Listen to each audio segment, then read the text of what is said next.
In today's video, I'm gonna be walking through how to add song in Instagram post. Go to your Instagram app, tap on this plus icon. In here, select post. Now from my gallery, I'm selecting a photo. You can select multiple photos and videos. Tapping on next. And now it's time to add the music. So all you have to need, you can just tap on add music. And here you get lots of music suggestion.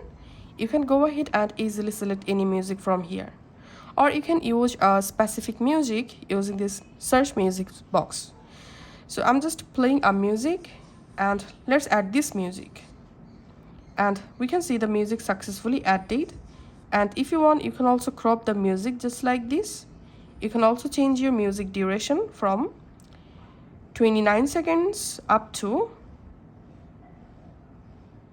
90 seconds. Then tap on done and tap on done, and then tapping on next, tapping on share, and that's how you will be able to easily post a story with music on your Instagram.